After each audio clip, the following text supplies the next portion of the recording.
Bonjour, bonsoir à tous. Tel père, telle fille, duo, mais pas duel. La mort ne peut les séparer en cause. L'écrivaine a utilisé un remède, la littérature, les mots pour ressasser des moments intimes et surtout éterniser un mot, un nom d'un père. L'ouvrage écrit par Ndeye Fatou Kane, l'invité de votre émission Belle Ligne, Ndeye Fatou Kane. Bonsoir et bienvenue dans cette émission. Bonsoir Papa Lune. C'est un plaisir d'échanger avec toi. Merci beaucoup. C'est un plaisir renouvelé d'être en face de toi encore une fois dans cette superbe émission qui est Belle Ligne pour parler de ce livre qui est vraiment très cher à mon cœur, Au nom d'un père, dédié à feu mon père, Mamadou Tidiane Kane. C'est la surprise du chef quand Ndeye Fatou Kane prend la plume. On s'attendait un peu à ce qu'elle nous parle du patriarcat, du féminisme, etc. Vous choisissez, ou bien tu choisis ton père pour parler de lui. Pourquoi? Alors, ce livre est dédié à mon père Ouais. et à un homme, d'abord, une féministe qui écrit un livre dédié à un C'est un homme. féministe. Oui, on va dire que c'est un allié du féminisme et Hmm. que si je suis féministe, en grande partie, c'est grâce à lui. Parce que ce n'est pas parce que c'est mon père que je le dis avec toute ma subjectivité de fille. Je pense que c'est un homme, un modèle d'homme, d'éducation et qui m'a éduquée de façon un peu hétéroclite, qui va un peu à l'encontre des canaux d'éducation en général, comment on éduque une fille en Afrique et particulièrement au Sénégal. Donc c'était important d'écrire sur lui pour le raconter, pour me raconter, mais enfin le raconter au monde et leur dire voilà l'homme qui est mon père.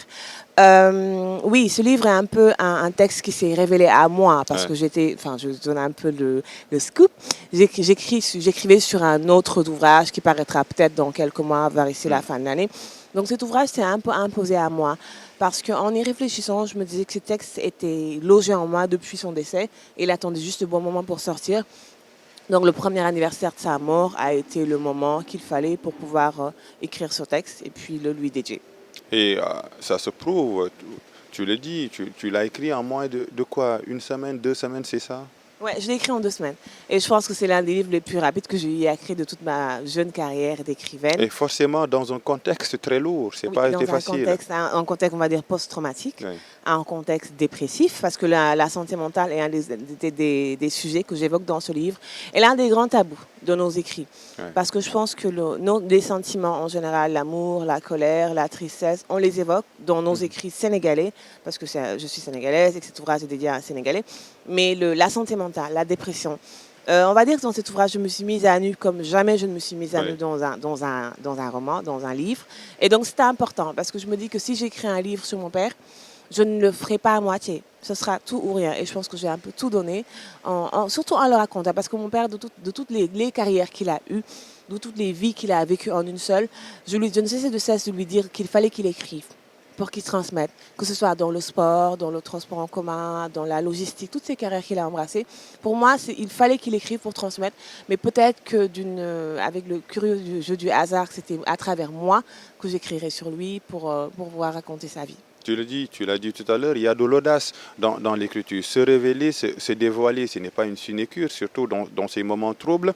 Quel risque, ou bien c'est une vertu de montrer que la santé mentale, ces chocs-là hein, qui font mal, ce sont des réalités que les gens vivent et peut-être qu'ils n'ont pas la liberté de le dire, de l'écrire et surtout de le diffuser.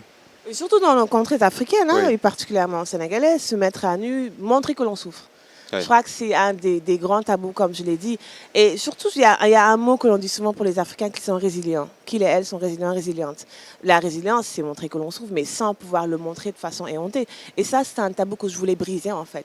Que la mort, que la disparition d'un être cher, c'est on souffre, le corps, le mental nous envoie des signaux que l'on souffre. Donc, il faut pouvoir en parler. hmm, Et l'écriture a été, après la thérapie, bien sûr, oui. parce que voir une psychologue, pouvoir faire une thérapie pour pouvoir expulser cette douleur-là. Et elle m'a dit, ma psy m'a dit, qu'est-ce que tu pourrais faire pour pouvoir raconter ton père et pouvoir faire perdurer son souvenir. Et j'ai dû lui écrire. Et donc c'était ainsi que l'idée de l'ouvrage est née. Et face à un choc pareil, la perte d'un père, je dirais plus qu'un père, quand il s'agit un peu de toi, il y a des alternatives, il y a les prières, il y a l'entourage, il y a la mère, il y a même les souvenirs, il y a aussi l'écriture. Pourquoi? Pourquoi l'écriture? Comme remède, comme cette bouée de lumière-là pour éclairer un peu cette face qui est sombre. Alors tu parles des souvenirs parce que je pense que le déclic a été opéré, comme je l'ai dit, au premier anniversaire de sa mort, à son décès. Tout le Sénégal est venu chez nous, mais Hmm. un an après, je me suis rendu compte en observant que les gens s'amenuisaient, qu'il y avait de moins en moins de monde qui venait et que l'on n'avait que de moins en moins de son souvenir. Je crois que ça a été vraiment le déclic. Et moi, ma hantise, c'était que son nom disparaisse, Hmm.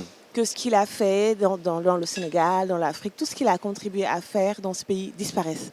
Et moi, je me suis dit que l'écriture, un livre, serait vraiment une façon de l'ancrer Hmm. dans le temps et dans l'espace. La preuve, on parle de lui alors qu'il n'est plus là physiquement. Hmm. Ce livre lui survit, ce livre me survivra.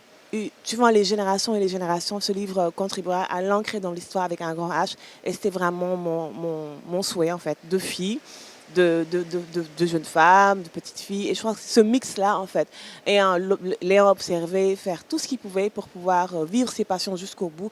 Donc je me dis que je lui devais ce livre pour moi, non seulement pour ma mère aussi. On parle de Mamadou Tidjane Kane, MTK. Je suis en face de NFK. Si NFK est là, c'est parce qu'il y a MTK et la mère, bien sûr. Mais pourquoi c'est un allié? Pourquoi a-t-il, si je peux le dire, tendre le cou à cette éducation conservatrice, hein, qui voudrait que la femme soit dans une sphère familiale, mais pas dans la sphère sociale? Comment il a eu cette idée-là, ou bien c'est ancré dans votre culture, dans votre famille, dans votre religion? Alors dans ma culture, non. Je crois que je vais un peu me faire taper les doigts par mes mocs, par ma famille, mes mocs alpolaren. Ouais. On les connaît qui sont très D'où sectaires, la très question, ancrés oui. dans Oui. la tradition. Oui. Mais moi, mon père disait qu'il était un peu un métis, parce qu'étant issu d'une mère Wolof et d'un père Halpola, donc lui, il se définissait comme métis et comme être hybride. Ah. Moi, je riais, je lui dis, comment je sais qu'une voiture est hybride, mais un être hybride, ça n'existe pas. Donc lui, il voulait vraiment faire la jonction entre ces deux mondes, en fait. Ayant été élevé par une mère vendeuse de marché, conditions très modestes. Et il me dit que je n'avais pas honte, en fait, d'aider ma mère au marché Moussanté de Thiès, dont je parle dans le livre. Quand il aidait sa mère à vendre ses légumes, ses camarades masculins se moquaient de lui, en lui disant que vendre des légumes au marché, ce n'était pas une activité masculine. Donc je pense que très tôt, il a compris que la condition de la femme était vraiment à déconstruire et que les hommes devaient être aux côtés des femmes. Et je pense que le fait aussi que je porte le prénom de sa mère a été une façon... Je ne suis pas la seule fille, je ne suis pas sa seule fille. Mais je pense que le fait que je porte le prénom de sa mère a fait qu'il m'a éduquée un peu à la dure, on va dire, mais aussi dans une façon de me dire que j'avais un cerveau comme les garçons, que je ne devais pas être uniquement dans la sphère de la reproduction et que je devais être dans celle de la production comme les hommes. Et je pense qu'il a assez bien réussi son travail. Il t'a transmis ce qu'il a été, c'est ça? C'est ça, totalement. Il m'a transmis ce qu'il a été, il m'a transmis ce qu'il a su. Parce que la quête de la connaissance a été jusqu'à la fin de sa vie une sinécure, en fait. Quelque chose qui lui tenait à cœur. Et il me disait souvent que je pouvais faire tout ce que je voulais, tant que je travaillais bien à l'école. Donc chaque fois, on l'a tellement répété qu'à la fin, je me suis dit que je pouvais tout faire. Et ça, je crois qu'en fait, c'est vraiment, au-delà même de mon modèle, la façon dont tu m'as éduquée, une façon dont devraient éduquer les filles, en fait. Parce que quand je fais une observation de mon pays, le Sénégal, quand je vois comment est-ce que les filles sont éduquées en futures maîtresses de maison, pour leur montrer qu'elles ont des responsabilités, ce qui n'est pas plus mal, je ne critique pas, mais je pense qu'on devrait plutôt plus les pousser vers la quête de l'excellence, leur dire qu'elles doivent réfléchir, elles doivent faire de longues études, elles doivent avoir des sphères de responsabilité hors de la sphère familiale, hors de la sphère domestique. Et ça, je pense que c'est des choses à encourager, parce qu'on le voit, les filles, quand on pousse un petit peu le génie qui sommeille en elles, elles font des merveilles, autant que les garçons, sinon plus. Donc je pense que ça, c'est vraiment des choses à encourager. Parce qu'on parle beaucoup de la question genre, mais ton ouvrage montre que tout commence à travers la première cellule de base sociale qui est la famille. Tout commence avec l'éducation, c'est ça. Moi, j'ai une phrase que j'érige en leitmotiv, qui est mon mantra, qui me suit dans toute ma vie. Le privé est politique. La sphère privée, je pense que c'est l'une des premières sphères de domination ou d'explosion du génie. C'est ça l'un, soit l'autre. Dans la sphère familiale, quand on fait une observation toute simple, quand on voit les interactions entre frères et sœurs, surtout entre frères et sœurs, quand on voit un petit frère ou une grande sœur, la grande sœur est à son service. Elle fait tout pour lui. Donc pourquoi est-ce qu'on devrait être au service des hommes? Moi, c'était vraiment des petites choses comme ça que mon père combattait. Quand on mange, les garçons comme les filles doivent faire la vaisselle, doivent débarrasser. Ça, ce sont des petites révolutions qu'il a opérées chez nous.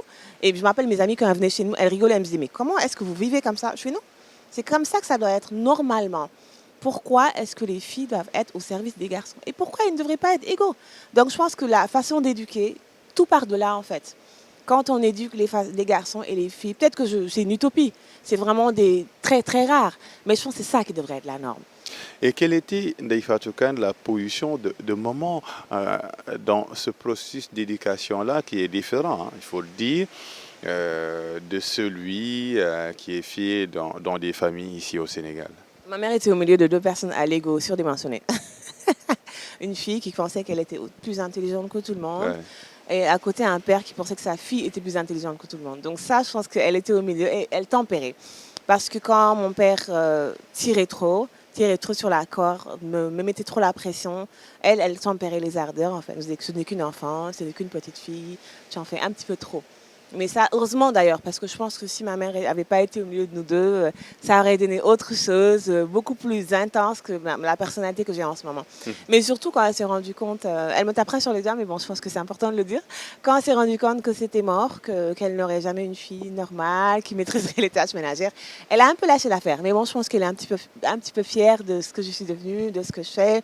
Et c'est devenu aussi une alliée au quotidien qui comprend pas tous mes combats, toutes mes revendications, tous mes coups de gueule, mais je pense qu'elle est là. Et ça, c'est vraiment très important pour moi et je l'embrasse très fort. Et c'est le cas. Il y a l'éducation entre quatre murs. Il y a l'éducation également sociale.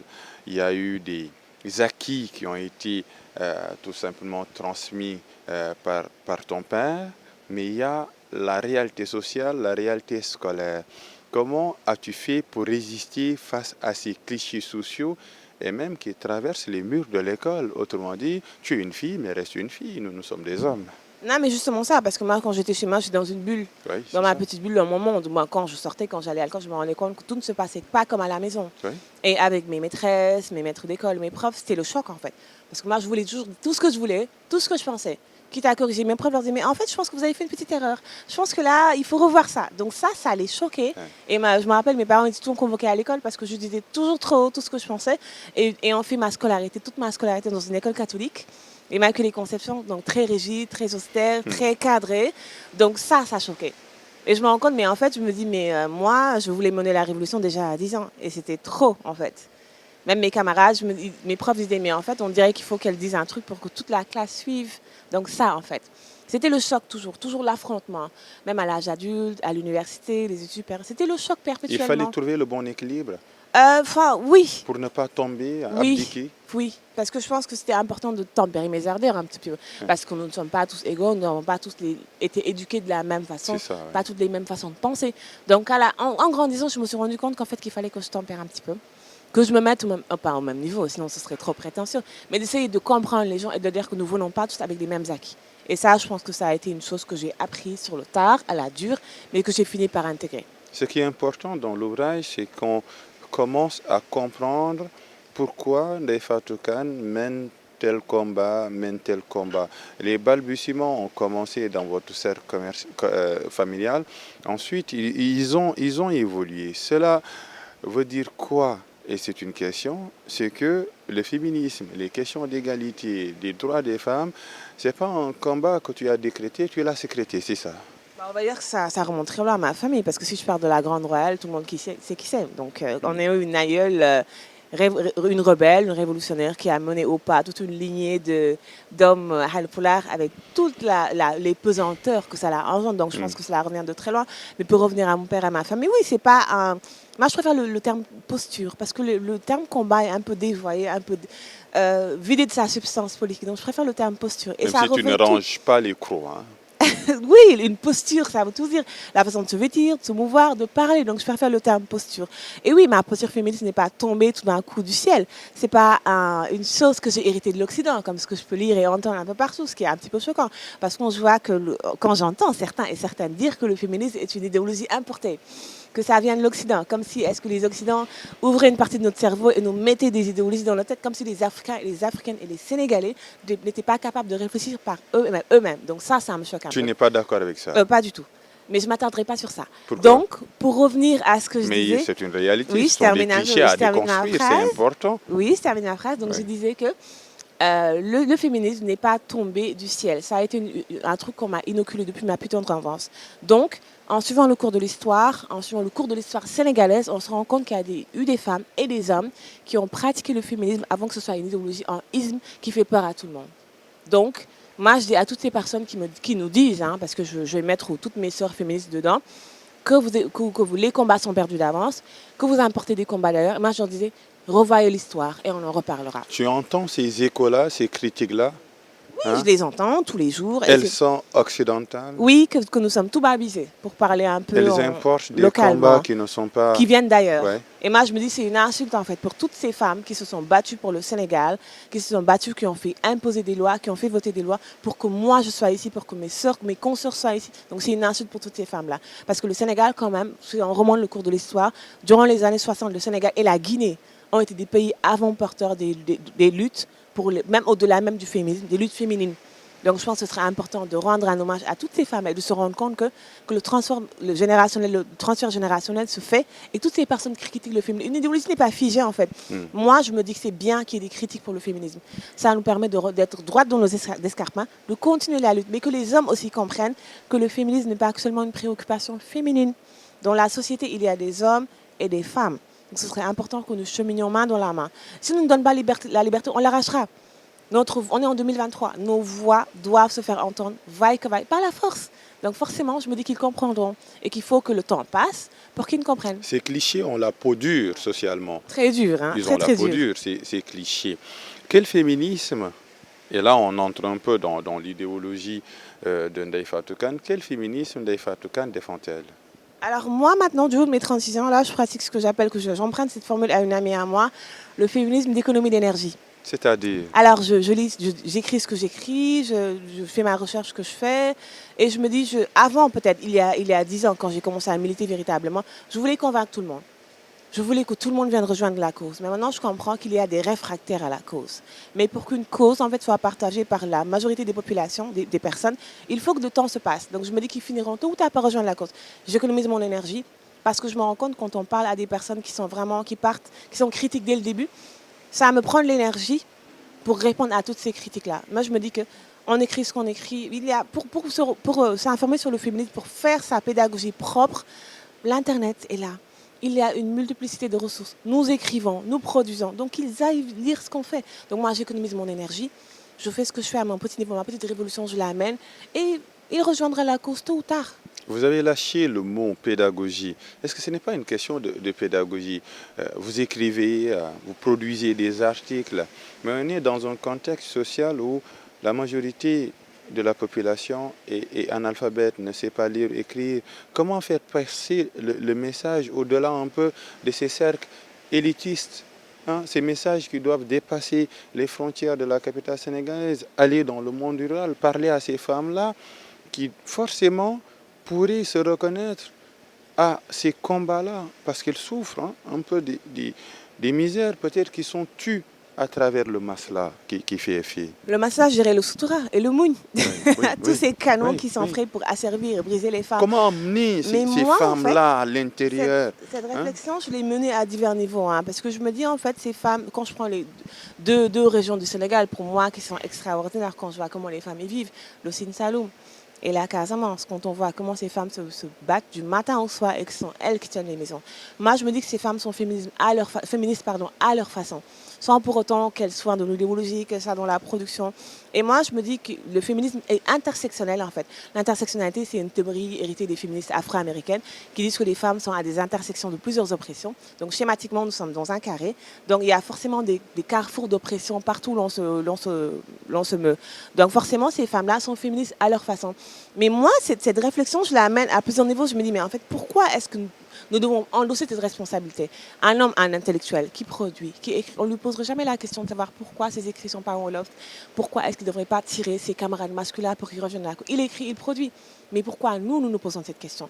Moi, j'assume mon côté lettré, mon côté élitiste, mon côté de femme qui a été à l'école et qui est toujours à l'école d'ailleurs. Donc pourquoi est-ce que je devrais avoir honte? Pourquoi est-ce que je devrais me rabaisser pour leur dire, mais venez, en fait, non. Le français est un butin de guerre, hérité de la colonisation. Je ne suis pas née en disant, mais je vais écrire en français. Je suis née, j'ai trouvé que le français était là. Donc j'écris en français. Je ne sais pas écrire en wolof comme les puristes. Je fais un coucou à mon tonton Mais on peut Boubacar écrire Boris Diop. en français, Je ne parler sais en pas Wolof, écrire hein. en Wolof. Faire passer le message Mais le en message, Wolof, il en passe. Pulaar, Le hein, message, en Pulaar, en Mandingue, à le Diola, message, etc. il passe d'une façon ou d'une autre. Parce que Quand c'est je- la masse, non? Mais la masse suit en Oui. fait. La masse suivra d'une façon ou d'une autre. Donc pourquoi est-ce que nous devons endosser cette responsabilité? Le ministère de la Famille produit des livrets édités dans plusieurs langues. Personne ne le sait, personne n'en parle, parce que ça n'intéresse personne. Toutes les lois qui sont votées et que le ministère de la Femme, c'est sa responsabilité, les livrets sont édités dans plusieurs langues. Tu n'en parles pas? Les médias n'en parlent parce que ça ne les intéresse pas. Mais une fois que Ndeye Fatou écrit un livre en français, ah tiens, elle écrit en français, je fais oui. Le français est un butin de guerre, donc j'écris en français. Je prends cette responsabilité d'écrire en français. Que les autres écrivent en Wolof, mais personne ne lira. Je suis désolée, Au-delà il de y a une majorité de personnes illettrées au Sénégal, mais personne ne lit en Wolof. Le Wolof, Au-delà de déjà, je ne sais pas l'écrire comme on doit l'écrire. Donc il au-delà y de a un problème. l'écriture, il y a des panels, il y a des conférences, il y a des ateliers. Au-delà de l'écriture, forcément, une langue, c'est une richesse. Elle ne peut être un crime. C'est une vertu d'écrire en français. Comme tu viens de le dire, le français est un butin de guerre, mais il y a également des contraintes. Au-delà de l'écriture, avec la cible, parce que même tous les gens qui savent écrire le français et le lire, ne lisent pas les bouquins. Mais pourquoi décentrer? Cette politique de décentrement des idéologies que vous menez et qui sont nobles, mais qui ne traversent pas les frontières des cercles élitistes pour s'adresser à la masse, c'est la question. Mais qu'est-ce qui a dit que le féminisme ne traverse pas les idéologies? On a les Badianugor, on a les slameuses, on a les artistes. C'est Et pas le nerf l'idéologie de n'est la pas guerre, figée, c'est pas en le nerf fait. de la guerre actuellement. Moi, en fait, mon problème Oui. avec tous ceux qui critiquent le féminisme et qui s'interrogent sur le féminisme, c'est qu'ils veulent en fait que le féminisme soit une idéologie figée, cadrée. Moi, je pense qu'il y a autant de féminisme que de femmes. Oui. Chaque femme avec sa perception, sa conception du féminisme. Moi, j'ai choisi d'opérer un féminisme d'économie d'énergie, académique, lettré, centré dans les livres Le et la féminisme production d'économie intellectuelle. d'énergie. Oui, mon énergie, je la sauvegarde, je la préserve et je la mets dans mes livres. Et les autres font le travail, le font déjà excellemment. Comme je te l'ai dit, on écrit en Wolof, elles produisent en Wolof, elles font le tour des régions. Il y a des filles que je connais, et je pense que tu devrais les inviter, qui font le tour du Sénégal, à Louga, à Ziguinchor, à Kaolack, pour parler aux femmes de l'intérieur du Sénégal. Mais ce serait important de les médiatiser, leur donner la parole. Et je pense aussi que les gens devraient aller vers cette information. Une information, on n'attend pas qu'elle vienne à nous. Et je t'apprends rien, je suis journaliste. On devrait aller vers cette information. S'informer, c'est important. C'est pourquoi j'ai des grands gaillards et de grandes femmes, parce que les femmes aussi, elles sont réfractaires au féminisme, certaines. Elles devraient faire l'effort de s'informer un peu plus. Moi, quand j'entends certaines de mes amies me dire « Ah, vous les féministes », je fais « Nous les femmes ». Je suis féministe, tu ne l'es pas, mais nous sommes des femmes. Tant que tu ne vivras pas une oppression, je suis impatiente que tu vives une oppression. Là, tu auras besoin des féministes et on en reparlera. Est-ce que c'est le mot qui fait peur? Est-ce que c'est le mot? Parce que qu'on devrait beaucoup changer de de mot, gens en ont fait? peur du mot. C'est Oui, quoi? mais c'est un mot, Ça il fait vient pas de d'où? mal, Ça hein. vient d'où? Il mord pas, il tue pas. Oui, donc, pourquoi? Bon, Pourquoi les est-ce gens qu'on ont devrait peur changer du de mot mot? féminisme? Moi, c'est ça la question. Non, Est-ce c'est qu'on pourquoi devrait pas les gens changer de ont mot? peur. Appelons un chat un chat. Et je pense qu'il faut une petite dose de choc, en fait. Tu as parlé du massa tout à l'heure. Ouais. On maquille trop les choses, on les édulcore, on les vide de leur substance. Moi, je pense que c'est important que l'on nomme les choses par leur nom. Qu'on change pas de nom. Le féminisme, en lettres capitales, est là et restera là. Tant que les inégalités femmes-hommes perdureront. Il y a de l'évolution depuis le début des combats. Il y a des masses qui viennent. Il y a de nouvelles voix, de nouveaux visages. Ah oui, oui, moi je pense que le féminisme africain même, au-delà du Sénégal, est en ébullition depuis plusieurs années. Quand j'ai commencé à militer, il y a 8-9 ans, et qu'en 2016, je vais ancrer ça en 2016, parce qu'en 2016, il y a eu une vague de protestation mondiale due à l'arrêt du producteur religieux Harvey Weinstein. Il y a eu MeToo, Balance ton Saï d'ailleurs. Et puis là, je pense que c'est là, en fait, depuis 2016, là, maintenant ça fait bientôt 8 ans, que la sphère féministe africaine et sénégalaise a commencé à se réveiller. Depuis 5 ans, il y a une multitude d'événements auxquels j'ai assisté, de nouvelles voix sont entendues, de nouveaux canaux, en fait. Ça, je trouve ça superbe. Parce qu'il faut... depuis longtemps, il y a une critique en fait, qu'il n'y a pas eu de transfert générationnel du féminisme au Sénégal. C'est un peu endormi, les pionnières étaient là. Elles nous ont pas suffisamment passé le bâton, le relais. Mais là, je pense que depuis plusieurs années, il y a un sursaut. Il y a le collectif des féministes sénégalaises, il y a le réseau, il y a l'association Digen, il y a Sigil Digen, il y a beaucoup de choses qui se font. Et ça, j'en suis très heureuse. Vous êtes sur plusieurs fronts. Je vais vous tutoyer, mais je ne peux pas. J'en sais absolument rien du tout. Vous militez également pour une écriture inclusive. C'est quoi? C'est quoi? Alors, l'écriture inclusive, déjà en France, il y a ce débat, au Sénégal, timidement. L'écriture inclusive est un mode d'écriture qui consiste à féminiser les mots. Parce qu'on pensait qu'on parle en sens général, mais on pense au masculin. Les premières règles de grammaire qui m'ont voilà, un petit peu choquée, le masculin l'emporte sur le féminin. Ouais. Donc, mais maintenant, le féminin l'emporte sur le masculin. Donc, on féminise tout. Et c'était Tout, important d'écrire. tout. On Je féminise me disais tout. que je ne vais pas écrire un livre sur mon père et sans pour autant prendre une petite once de féminisme en moi et la mettre dans ce livre. Donc, j'écris ce livre en mode écriture inclusive. Donc, au lieu de elle, je mets IL. Et puis, je mets des points trémas et je féminise tout, en fait. On les prononce au masculin et au féminin. C'est un peu déroutant. Tout le monde m'a dit, mais c'est quoi cette façon d'écrire? Je fais dans quelques années. Ce sera la façon d'écrire. Donc, autant y être habitué dès maintenant. Et puis, voilà. C'est un livre écrit par une féministe pour un homme. Pas un homme adepte de la masculinité positive, hein, le concept très en vogue que j'entends et qui me fait dresser les cheveux. Un homme déconstruit, un homme, un allié. Donc, voilà. C'est quoi IL?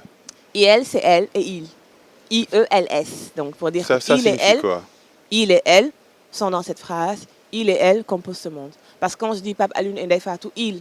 Donc c'est le il de Pape Alioune qu'on entendra. Ouais. On est d'accord. Donc c'est important que nous comprenions que Pape Alioune et Ndeye Fatou sont dans ce monde et sont ensemble en tant qu'alliés et qui marchent pour un Sénégal meilleur. Quelle est la finalité de mener ce combat-là dans le champ du vocabulaire, de l'orthographe français?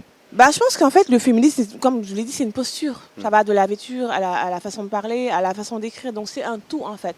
En France, on parle de l'écriture inclusive et la révolution que les féministes veulent opérer. Et moi, je rigole, je me dis, mais au Sénégal, on est à des années-lumière de ça. Mais je pense que c'est important que l'on écrive, que l'on prenne conscience, en fait, de cette façon d'écrire et que l'on se dise, mais en fait, le féminisme, c'est pas seulement crier, brandir des pancartes, faire des marches. C'est des petites révolutions quotidiennes, en fait.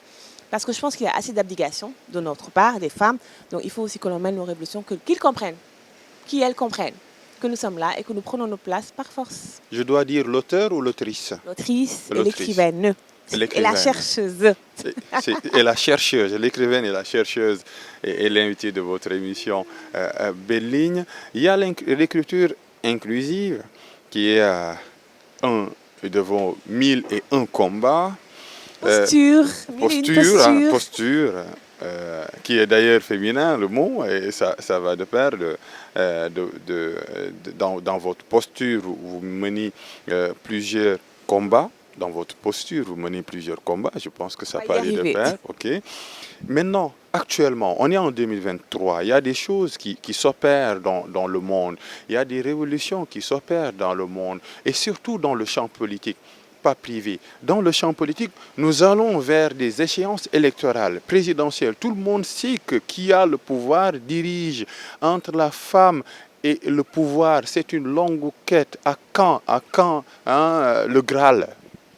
Quand le Graal, quand on aura une candidature féminine et que tout le monde l'acceptera. J'ai vu qu'il y a une jeune femme, je ne citerai pas son nom, je pense que tout le monde l'a vu. Anta Babacar Ngom. Voilà, tu peux la citer si tu veux. Elle a déclaré qu'elle allait se présenter candidate et j'en suis très très contente. Mais quand je vois la salve de critique qu'elle a reçue de la part des femmes, elles n'ont pas le droit de critiquer une femme, n'a pas le droit de critiquer une femme. Je ne dis pas qu'elles n'ont pas le droit de critiquer une femme, mais je pense que c'était violent de la part de femmes, de la critiquer. Parce que je pense que nous, je me mets dedans, nous sommes tellement lobotomisés, nous sommes tellement habitués à voir un homme nous diriger, que voir une femme, ça choque. Et je pense que ça devrait être la norme, en fait. Dans toute l'histoire du Sénégal, on a vu combien de femmes chefs du gouvernement il y a eu. 2. Et pour des durées très courtes, déterminées. C'est comme si, en fait, les femmes étaient là pour de l'animation politique, pour le folklore et pour la part de représentativité très minime. Ensuite, les hommes viennent leur dire, voilà, vous avez assez, mettez-vous de côté, on vient prendre le pouvoir. Quand on fait un remaniement ministériel et qu'il y a une poignée de femmes et qu'on est très content et contente quand il y a une femme à un poste la clé. Ministre de l'économie, Tout le monde va applaudir. Il y a la ministre des Affaires étrangères, tout le monde va applaudir, mais ça il y a devrait la être la ministre norme. des Femmes. Un homme ministre du genre et de la famille, ce serait le scandale. Il n'y a jamais eu au Sénégal d'homme ministre de la femme et de la famille et du genre. Est-ce une nécessité? Pourquoi pas? Parce qu'une femme est habituée à s'occuper de ça, à tout gérer, à s'occuper de tout, que ça ne choque pas. Moi, je serais très contente le jour où il y a une femme présidente du Sénégal. Je pense que ce n'est pas près d'arriver, mais j'espère vivre assez longtemps pour le voir. Et ça, je pense qu'on sera arrivé en fait à un haut échelon de l'égalité. On a vu quand les femmes sont à des postes de responsabilité, elles font des merveilles. Elles opèrent elles gèrent mieux que les hommes. Mais les hommes, quand on est dominant, en fait, oui, tout est relatif dans la vie. quand on est un homme et qu'on est un dominant, on n'est pas prêt de partager le pouvoir. Et moi, je dis, mais en fait, n'attendez pas qu'il vous donne le pouvoir, hein. Allez l'arracher. Et la faute à qui? La La faute à majorité nous des populations tous, sont des femmes. nous tous, nous Hein. tous. Les femmes et les hommes Mais y compris. il ne peut y avoir l'unanimité de toutes les femmes derrière une candidate, ça c'est impossible. Mais il n'y a pas tous les hommes derrière un candidat. Oui, c'est ça, je Mais veux je pense dire, que ce ouais. serait important que la grande majorité des femmes soutiennent, en fait. Même si elle ne va pas jusqu'au bout On du soutient bout de la aveugle course. parce qu'elle est Mais qu'on femme, je dois soutienne. la soutenir Non, non, non, seulement. non. C'est une On femme. soutient quelqu'un C'est à une cause de femme. son idéologie, de son On discours et personnalise de pas ses le programmes. débat, mais je pense Oui. que c'est une femme qui a montré qu'elle est assez compétente. Donc pourquoi pas? Laissons-lui le bénéfice du doute. Et là, on verra. Je pense que les femmes, on est trop dur envers elles pour leur incompétence. Alors que les hommes incompétents, on en voit tous les jours. Je ne citerai pas de nom. Pour pas qu'on me L'incompétence n'a tombe pas de sur- genre. Oui. Mais l'incompétence n'a pas de genre, mais pour les hommes, elle est plus tolérée. Donc on est où là, en fait? Ndeye Toukan, c'est important également l'actualité parce qu'on est presque à la fin de l'émission. On a parlé un peu du livre, du début de tes combats féministes, hein, qui sont justifiés, hein, Nécessaire. de cette révélation un peu de ce jeu qui écrit sans voile, ça c'est important.